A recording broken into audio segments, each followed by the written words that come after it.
So hello friends, कैसे हैं आप लोग। तो फ्रेंड्स, चैप्टर यूनिट वन की हमारे जो चैप्टर वन एंड टू थे वो हमने कंप्लीट कर लिए हैं। अब हम यूनिट टू, जो कि बेसिकली आपका क्या है, चैप्टर थ्री है, जो कि डील किससे करता है, गवर्नमेंट से। आज हम वो डील करने जा रहे हैं। इसके क्वेश्चंस एंड आंसर्स हम डिस्कस करेंगे।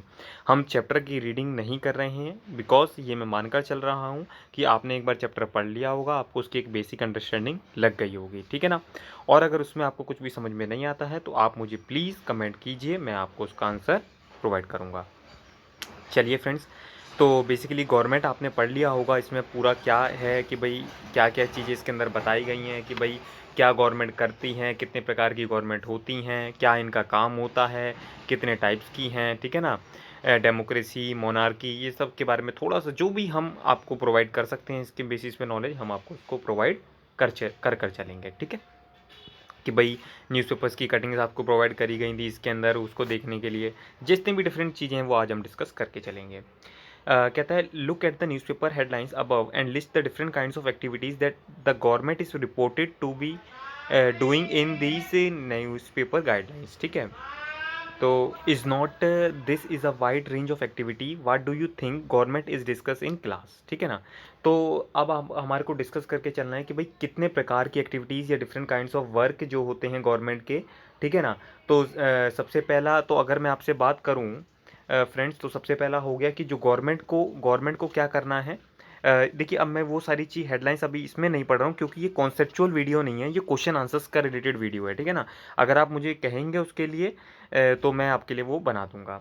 अब देखिए, गवर्नमेंट का क्या होता है, इसको प्रोटेक्ट करने होते हैं, क्या प्रोटेक्ट करना होता है, राइट्स ऑफ द पब्लिक, ठीक है ना।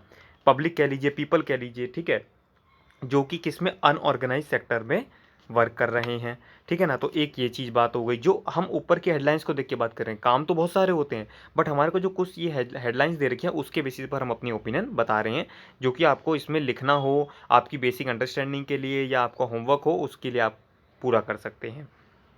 सेकंड सेकंड हम क्या कर सकते हैं कि जो गवर्नमेंट का काम होता है वो फिक्स करना रहता है। क्या चीज़ फिक्स करती है गवर्नमेंट, फिक्स करती है price of the essential commodities, ठीक है ना। जैसे ओनियन हो गया, पोटैटो हो गया, ये बेसिकली द एसेंशियल कॉमोडिटीज़ होती थी।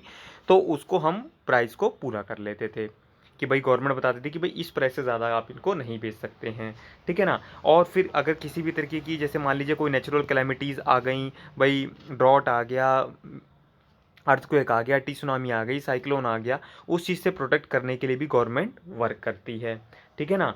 और फिर अगर जैसे मान लीजिए कोई कैलेमिटी आ गई, जैसे कोविड आ गया या फिर कोई भी रिक्वायरमेंट आ गई, तो हमारे को फूड की अवेलेबिलिटी को बरकरार रखना, पूरी करना, कि भाई किसी गरीब को अगर ज़रूरत है तो वो प्रोवाइड करना, ये सब क्या काम है, ये गवर्नमेंट के काम है, ठीक है ना। और फिर और बाकी कंडीशन होती हैं कि भाई इंप्रूव करना वर्किंग कंडीशन को, कोल एंड पावर सेक्टर में, कि भाई जो कोल एंड पावर सेक्टर में एम्प्लॉयज़ वर्क कर रहे हैं उनकी कंडीशंस इनह्यूमन ना हो, ह्यूमन कंडीशंस हो, कि वो काम करने योग्य होनी चाहिए। तो इस तरीके की ये जो आप मतलब आपने पढ़ा कि भाई, ठीक है ना। तो ये सारे अनऑर्गेनाइज वर्कर वाला जो हमने डिस्कस किया, फ्लड्स वगैरह हमने डिस्कस किया, इसके बेसिस पर यह चीज़ आपको समझ में आएगी। मतलब मैं रिक्वायरमेंट आपसे, मतलब बेसिकली रिक्वेस्ट यही करूँगा कि आप पहले चैप्टर को पढ़िए, उसके बाद ये आप वीडियो देखिएगा, आपको बहुत अच्छा लगेगा और एक अंडरस्टैंडिंग आपकी डेवलप होगी। फिर उसके बाद हम कहते हैं क्या, कहता है, is not this is a wide range of activity. ये जो हमने पढ़ा था कि भाई यस, तो हम ये कह सकते हैं कि government has to tackle all kinds of problem, कि भाई जितने भी टेररिज्म की प्रॉब्लम है या कोई कॉम्युनल राइट्स हो गए हैं उसकी प्रॉब्लम है, तो वो सबको टैकल करने का किसका है काम, गवर्नमेंट का काम है, ठीक है ना। अच्छा, फिर क्या कहते हैं, what do you think government is, मतलब तो गवर्नमेंट आप क्या है, मतलब तो बस अगर हम कहें तो बेसिकली फ्रेंड्स, गवर्नमेंट क्या है, गवर्नमेंट में क्या होता है, ग्रुप ऑफ पीपल हैं, ठीक है ना। भाई जैसे आप या हम हैं, हमारे में से ही कोई लोग प्रधानमंत्री बनेंगे, प्रेसिडेंट बनेंगे, ठीक है ना, और ब्यूरोक्रेट्स बनेंगे, सिविल सर्वेंट बनेंगे, आईएएस ऑफिसर्स बनेंगे, डॉक्टर्स बनेंगे, इंजीनियर्स बनेंगे, तो ये, और जो भी गवर्नमेंट के पास जाएगा वो ग्रुप ऑफ पीपल होगा, ठीक है ना। जो कि अब ये ग्रुप ऑफ पीपल, इसका क्या काम होगा, अब ये जो ग्रुप ऑफ पीपल है उसका काम होगा कि जो सोसाइटी की नीड्स हैं, the needs of the societies को फुलफिल करना, ठीक है ना, उनके राइट्स को प्रोटेक्ट करना, वेलफेयर करना पब्लिक का, पीपल का। तो ये सब चीज़ें आप इसके अंदर लिख सकते हैं, ठीक है। क्योंकि दिक्कत क्या होती है फ्रेंड्स, हम जब ये चीज़ें पढ़ते हैं तो हमारे को समझ में नहीं आता कि अब क्या लिखें, टीचर होमवर्क दे देती हैं तो बच्चे को लगता है कि बस हमारा तो कोई समझ ही नहीं रहा। तो इसलिए जब मुझे कुछ रिक्वेस्ट आई थी आप लोगों की कि भाई इस तरीके की वीडियो चाहिए, तो मैंने इसके लिए आपके लिए बनाना शुरू कर दिया। ठीक है, तो सेकंड चीज़ें हैं कि अब can you list the 3 things that the government does which have not been mention, मतलब जो गवर्नमेंट करती है पर अभी मेंशन नहीं करी। तो सबसे पहली चीज़ है फ्रेंड्स, गवर्नमेंट जो होती है वो लॉज बनाती है। लॉज कौन बनाता है? लेजिस्लेचर। ठीक है ना, आपने पढ़ा होगा 3 पिलर्स होते हैं, जुडिशरी, एग्जीक्यूटिव और लेजिस्लेचर। तो लेजिस्लेचर का क्या काम होता है? लॉज बनाना। ठीक है, दूसरा एजुकेशन को प्रोवाइड करना। ठीक है ना, जो भी एजुकेशन लेना चाहता है वो एजुकेशन को प्रोवाइड करना।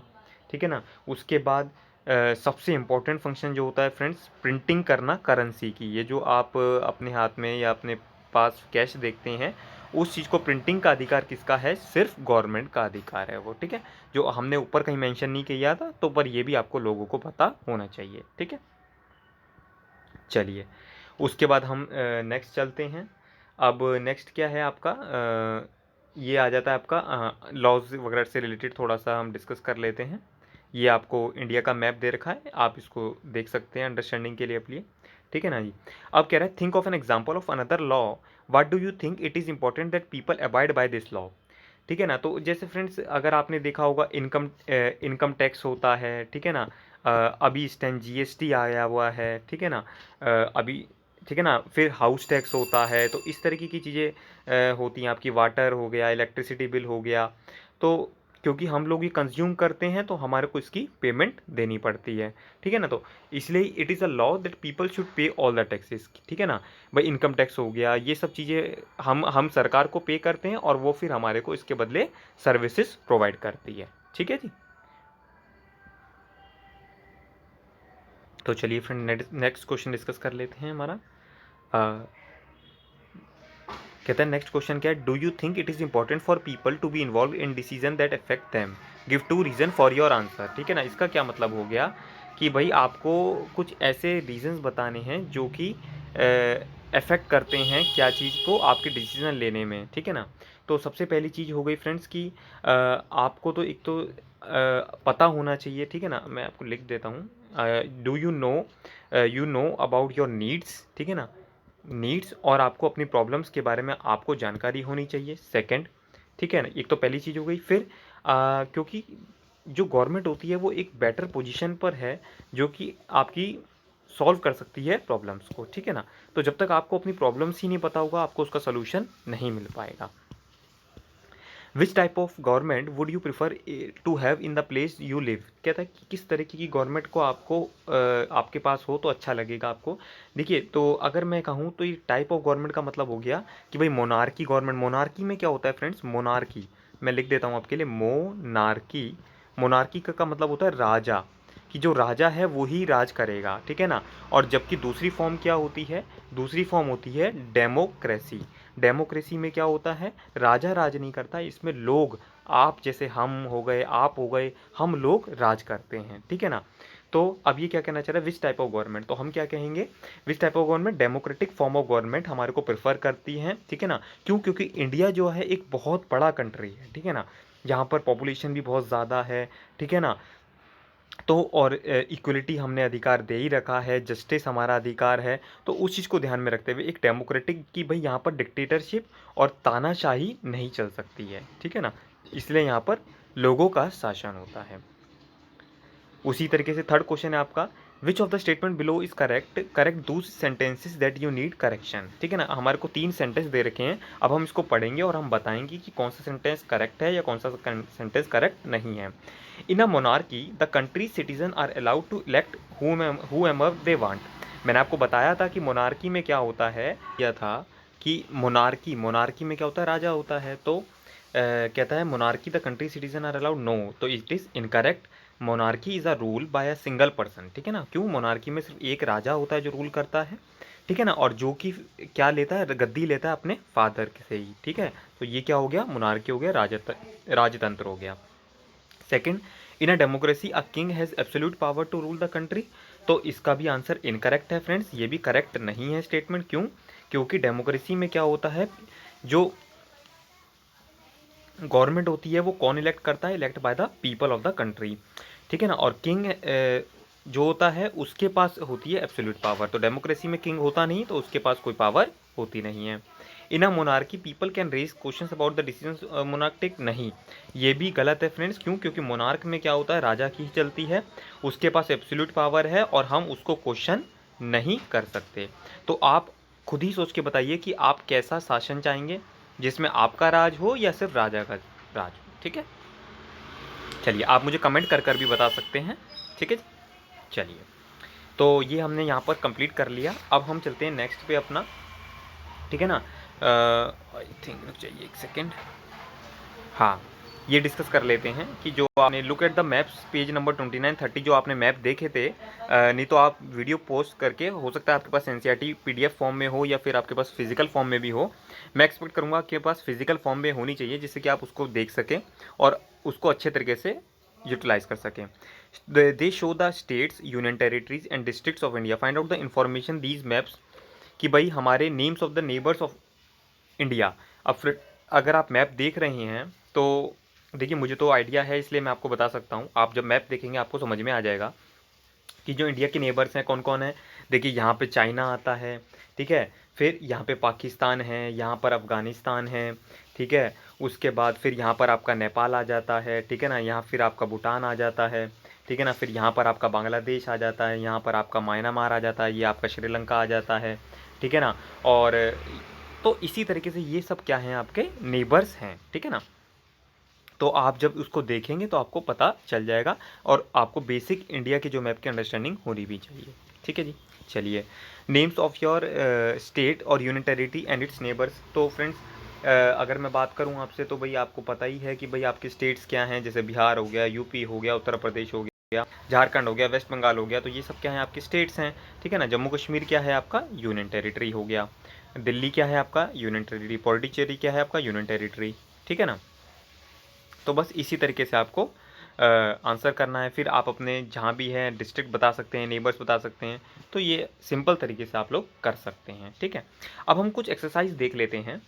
क्या कह रहा है, look at the statement in the column on the left, can you identify which level, कि भाई ये जो चीज़ें हैं ये कौन सी गवर्नमेंट करेगी, लोकल गवर्नमेंट करेगी, स्टेट गवर्नमेंट करेगी या सेंट्रल। मतलब सेंट्रल मतलब जो सेंट्रल गवर्नमेंट होता है, स्टेट मतलब जो सिर्फ स्टेट वाइज मेंटेन करता है, और लोकल जो आपकी डिस्ट्रिक्ट में आपके फंक्शनिंग को, एडमिनिस्ट्रेशन को रन करने में हेल्प करती है। तो एक एक करके हम पढ़ते हैं और आपको खुद भी इसका आंसर पता होना चाहिए। नहीं भी पता तो कोई बात नहीं है, मैं आपको सॉल्व करवा लेता हूँ। The decision of the government of India to maintain peaceful relation, कि भाई गवर्नमेंट पीसफुल रिलेशन मेंटेन करे, तो क्या ये लोकल गवर्नमेंट का काम होगा? नहीं। क्या ये स्टेट गवर्नमेंट का काम होगा? नहीं, ये होगा सेंट्रल गवर्नमेंट का काम, क्योंकि ये इंटरनेशनल रिलेशन की बात हो गई, ये बहुत बड़ा फंक्शन हो जाता है। फिर सेकंड, द डिसीजन टू, कि भाई हमारे पास जो वेस्ट बंगाल है ये क्या हो गया, स्टेट हो गया। स्टेट में बोर्ड एग्जाम होने चाहिए नहीं होने चाहिए, तो इसके लिए कौन रिस्पॉन्सिबल होगा? तो फ्रेंड इसके लिए स्टेट गवर्नमेंट रिस्पॉन्सिबल होगी। अब इसी तरीके से इंट्रोडक्शन, कि भाई एक दो न्यू ट्रेन बनानी है डिब्रूगढ़ से लेकर कन्याकुमारी। अब डिब्रूगढ़ से लेकर कन्याकुमारी, तो मतलब अब इसमें बहुत सारी स्टेट्स का इन्वॉल्वमेंट हो गया, तो इसमें कौन लेगा? सेंट्रल गवर्नमेंट पार्टिसिपेट करेगा। ठीक है, चलिए the decision to locate common well, मतलब एक कुआं बनाने के लिए एक विलेज में, तो वो कौन डिसीजन लेगा? क्या वो सेंट्रल गवर्नमेंट डिसीजन लेगी? क्या वो स्टेट गवर्नमेंट डिसीजन लेगी? नहीं, वो आपका लोकल इशू है, उसके लिए लोकल गवर्नमेंट इशू लेगी। ठीक है ना। इसी तरीके से अगर आपको एक चिल्ड्रन का पार्क बनाना है, तो वो कौन डिसीजन लेगा? वो एक स्टेट गवर्नमेंट डिसीजन लेगी। इसी तरीके से government of Haryana to provide free electricity, कि भाई उसको फ्री इलेक्ट्रिसिटी वो प्रोवाइड कर सके, तो ये किसका डिसीजन होगा? स्टेट गवर्नमेंट का डिसीजन होगा। ठीक है ना। इसी तरीके से 1000 रुपये का नोट, मतलब आप इसको 2000 रुपीज़ का नोट मान सकते हैं, क्योंकि अभी एट प्रेजेंट 1000 रुपीज़ का नोट तो है नहीं। तो अगर 2000 रुपये का न्यू नोट भी प्रिंट करना है, तो किसका अधिकार है फ्रेंड्स? ये मैं आपको पहले ही बता चुका हूँ, ये सेंट्रल गवर्नमेंट का राइट है। ठीक है, तो इसी तरीके से हमने ये भी अपना कवर कर लिया। अब हम कुछ टेक्स्ट बुक्स के जो क्वेश्चंस हैं वो डिस्कस कर लेते हैं, जो कि हो सकता है आपको होमवर्क वगैरह में दिए हों, तो आपको सॉल्व करने में इशू ना आए। बेसिक अंडरस्टैंडिंग हमारे को मिल जाती है फ्रेंड्स, वो फिर बाकी आप लिख ही सकते हैं। What do you understand by the word government? List 5 ways in which you think the government affects your daily life. Government का क्या मतलब होता है? तो ठीक है ना, तो बेसिकली आपकी जो गवर्नमेंट है वो अफेक्ट क्या कर सकती है लाइफ, जैसे कि मैं आपसे अगर हम बात करें तो पहली चीज़ हो गई कि भाई देखिए गवर्नमेंट का काम होता है पीसफुल रिलेशन। अब जैसे कि आपने अफगानिस्तान का इशू देखा होगा, ठीक है ना, तो उससे इंडिया को क्या इफेक्ट पड़ सकता है, तो कि भाई वो कहीं ना कहीं हमारे को इफेक्ट ना कर जाए, ठीक है। उसके बाद दूसरी चीज़ आ जाती है आपकी कि भाई अब जैसे अफ़गानिस्तान का जो इशू मैं बता रहा था आपको, तो इस तरीके से तो इससे इंडिया को क्या प्रोटेक्ट करना है, ठीक है ना, बाउंड्री पर पीस रहनी चाहिए, ठीक है ना, बाउंड्रीज़ के साथ उनके साथ पीसफुल रिलेशन मेंटेन करना, ये सब क्या है हमारा काम है, ठीक है ना। फिर दूसरा क्या चीज़ है, सरकार का काम हो गया। दूसरा चीज़ क्या है, हमारे को इनफ टू ईट होना चाहिए, हमारे पास कोई फूड की शॉर्टेज नहीं होनी चाहिए, इसके लिए भी गवर्नमेंट प्रोटेक्शन देती है। जैसे कभी आपने देखा होगा फ्री राशन स्कीम, ठीक है ना, इस तरीके की चीज़ें आपने मार्केट में अखबार में अपने पेरेंट्स से आपने सुनी होगी, नहीं तो आप पूछिएगा, वो आपको इसके बारे में भी काफ़ी अच्छे से बता सकते हैं, ठीक है ना। फिर तीसरी चीज़ है कि डेली लाइफ में कि भाई जैसे हेल्थ हो गया, हेल्थ का इशू क्या है कि भैया आपके प्राइवेट हॉस्पिटल्स भी हैं, गवर्नमेंट हॉस्पिटल भी हैं, तो क्या गवर्नमेंट हॉस्पिटल्स में डॉक्टर अवेलेबल हैं, मेडिसिन अवेलेबल हैं या नहीं, ये चीज़ें भी है गवर्नमेंट का वो होता है प्रोटेक्ट करने का कि भाई वो चीज़ें इसको मेंटेन करेगी। फिर कोई भी जैसे नेचुरल डिज़ास्टर हो जाता है, टी सुनामी हो गया, अर्थक्वेक हो गया, उससे प्रोटेक्ट करने का भी राइट किसके पास है, गवर्नमेंट के पास है। अगर कोई पीपल अफेक्ट कर जाता है उस चीज़ से, वो भी गवर्नमेंट ही देखती है, ठीक है ना। फिर अगर किसी भी तरीके का कोई आपकी स्टेट में क्राइम हो जाता है, तो उसकी प्रॉपर जस्टिस अगर हमारे को मिलती है नहीं मिलती है, तो ये चीज़ें देखने का काम क्या है, हमारी गवर्नमेंट का है, ठीक है ना। तो ये आप लिख सकते हैं कि वही 5 ways in which you think the government affects your daily life, ठीक है ना। तो आपके जो भी डेली लाइफ में चीज़ें गवर्नमेंट अफेक्ट करती है या आपने कोई प्रैक्टिकली एक्सपीरियंस किया हो, तो वो भी आप इसके अंदर लिख सकते हैं। What do you think the government needs to make rules for everyone in the form of laws. Basically क्या होता है कि गवर्नमेंट को लॉज बनाने पड़ते हैं, क्यों, क्योंकि जो ह्यूमन बींग्स होते हैं वो सब अलग अलग तरीके से हैं, अलग अलग बैकग्राउंड से बिलोंग करते हैं, ठीक है ना। तो अब जब लॉ बन जाएगा, तो लॉ बन जाएगा तो उनका एक कॉन्सेप्ट, एक यूनानिमस डिसीजन होगा कि भाई जैसे मर्डर है, मर्डर एक क्राइम है, तो ये नहीं करना है, ठीक है ना। अब इसमें किसी की ओपिनियन नहीं चलेगी कि भैया कि भाई कि नॉर्थ के लोग क्राइम कर सकते हैं, साउथ के लोग क्राइम नहीं कर सकते, ऐसा कुछ भी नहीं है। जो भी है दोनों ही, कोई भी क्राइम नहीं करेगा, ठीक है ना। तो इस तरीके के लॉज बन जाते हैं। दूसरा, कुछ रूल्स बन जाते हैं कि भैया कि भाई टेररिस्ट है उसको प्रोटेक्ट करने के लिए टेररिज्म के लॉ बना दिए गए, यूएपीए वगैरह बना दिया गया, ठीक है ना। तो इस चीज़ को हम सब कंसिडर करके चलते हैं। थर्ड थर्ड आपका हो जाता है, थर्ड क्या है, name two essential features of democratic government. Democratic government की अगर हम मैं आपसे बात करूं, वैसे मैंने आपको बता ही दिया है कि सबसे पहली बात तो डेमोक्रेटिक गवर्नमेंट में क्या होता है, जो डेमोक्रेटिक गवर्नमेंट होती है आपका कि भाई ह्यूमन बींग्स होते हैं बेसिकली, तो बेसिकली हमारे को क्या है कि भाई वो डिसीजन ले सकते हैं, ठीक है ना। तो डेमोक्रेसी ही एक आपको प्लेटफॉर्म प्रोवाइड करता है जहाँ पर आपके इलेक्शंस कंडक्ट होते हैं, आपके पास वोट का अधिकार होता है, ठीक है ना। जब आप अपने लोग पेरेंट्स के साथ जाते होंगे तो आप ये चीज़ें ऑब्जर्व कर सकते हैं, बिकॉज अब आपकी एक वो एज आ गई है जो आप ये सब चीज़ें समझ सकते हैं, ठीक है।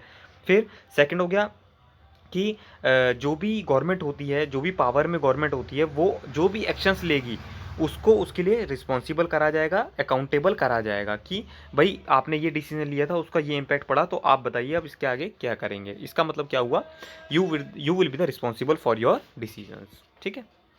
चलिए, उसके बाद नेक्स्ट क्वेश्चन है, what was the suffrage movement, what did it accomplish. मतलब सफरेज मूवमेंट का क्या मतलब होता है फ्रेंड्स, अगर आपने पढ़ा होगा, सफरेज का मतलब यूनिवर्सल एडल्ट सफरेज। ये आपका क्या है, अधिकार है कि जो भी इंसान 18 या 18 साल से ज़्यादा का है वो वोट दे सकता है, ठीक है। तो ये क्या है आपका, ये अधिकार है। अब अधिकार हमने किसको दे रखा है, अधिकार दोनों को अवेलेबल है। क्या सिर्फ मैन को अवेलेबल है, नहीं। सिर्फ वुमेन को अवेलेबल है, नहीं, ये दोनों को अवेलेबल है, राइट, ठीक है ना। जो भी जब अभी जैसे आप 12-13 साल के होंगे या जो कुछ बड़े लोग देख रहे हैं, वो सब इस चीज़ से अवेयर होंगे, तो जैसे ही आप 18 साल के कवर हो जाते हैं, आपको अधिकार मिल जाता है वोट देने का, ठीक है ना। इसमें एक दो चीज़ मैं आपको बताना चाहूँगा कि जो यूनाइटेड स्टेट ऑफ अमेरिका है, जिसको आप अमेरिका के नाम से जानते हैं, उसमें 1928 में वीमेंस को राइट मिला था, और जो यूके में है उसमें यूके में आपका अधिकार मिला था 1920 में, ठीक है। ये सिर्फ मैंने आपको एक नॉलेज के लिए बता दिया है, ठीक है ना। फिर उसके बाद नेक्स्ट क्वेश्चन क्या कहता है कि गांधी जी ने कहा था कि every adult in India should have right to vote, ठीक है ना। गांधी जी ने बहुत फोकस किया। हाउएवर हाँ people few people don't share his views, they feel that illiterate people who are mainly, कि भाई जो इलिटरेट पीपल है, जो पढ़े लिखे नहीं है या जो गरीब हैं, उनको क्या देना वोट का अधिकार, ठीक है ना। तो अब आपको इसमें क्या लगता है कि भाई अगर हम गरीबों से राइट टू वोट छीन लेंगे तो क्या उस उनके साथ ये डिस्क्रिमिनेशन नहीं होगी, क्या ये भेदभाव नहीं होगा? तो आप अपनी इसमें ओपिनियन बता सकते हैं। तो फ्रेंड्स मैं आपको बस ये बता देता हूँ कि देखिए, जब भी हमारी इंडिपेंडेंस के लिए जो नेशनल मूवमेंट लड़े गए थे, जो लड़ाइयाँ लड़ी गई थी, वो इसी चीज़ को लेकर था कि भाई राइट टू वोट सबसे पहले दिया जाए, ठीक है ना। चाहे वो पुअर हो, इलिटरेट हो, उसकी इनकम कम है ज़्यादा है, ये मैटर नहीं करता है, ठीक है। उसके बाद क्यों? क्योंकि इक्वल अपॉर्चुनिटीज़ दी गई हैं, या आपने पहले पॉइंट पे लिख दिया। फिर दूसरी चीज़ आप लिख सकते हैं कि भैया सबको इक्वल अपॉर्चुनिटी है, कोई अमीर नहीं, जैसे अमीर लोग भी लाइन में लगकर वोट देते हैं, उसी तरीके से गरीब लोग भी लाइन में लगकर वोट देते हैं, उनके लिए कोई स्पेशल प्रिविलेजेस नहीं होती है, ठीक है ना। तो जो डेमोक्रेसी है, डेमोक्रेसी में अमीर लोग, जो डेमोक्रेसी है, सरकार अमीर लोगों के ऊपर भी रूल करती है, गरीब लोगों के ऊपर भी रूल करती है, ठीक है ना। मेजोरिटी के ऊपर भी रूल करती है, माइनॉरिटी के ऊपर भी रूल करती है, ठीक है ना। तो उसको कोई भी किसी तरीके का भेदभाव नहीं करना है, ठीक है ना। तो आप यही सारी चीज़ें फ्रेंड्स इसके अंदर लिख सकते हैं अपनी बातें, ठीक है ना। तो इसी के साथ हमने ये आपका गवर्नमेंट का चैप्टर जो है कंप्लीट कर लिया, ठीक है ना। होप सो ज़्यादा आपका टाइम नहीं लगा, आप इसका जो बेसिक अंडरस्टैंडिंग आपको पता चल गई, ठीक है ना। उसी तरीके से फ्रेंड्स चलिए अब जो हमारा नेक्स्ट होगा चैप्टर, वो हम डिस्कस करेंगे की एलिमेंट्स ऑफ डेमोक्रेटिक गवर्नमेंट, ठीक है ना। इसी के सारे क्वेश्चंस, इसी के हम आंसर्स डिस्कस करके चलेंगे। जो भी आपको परेशानी है, इश्यूज़ आ रहा है अगर आपको कोई, तो आप मुझे फ्रीली कमेंट कर सकते हैं, आपका मैं जो भी होगा रिजॉल्वमेंट उसका करूँगा, ठीक है। तो फ्रेंड्स थैंक यू, मिलते हैं नेक्स्ट लेक्चर में।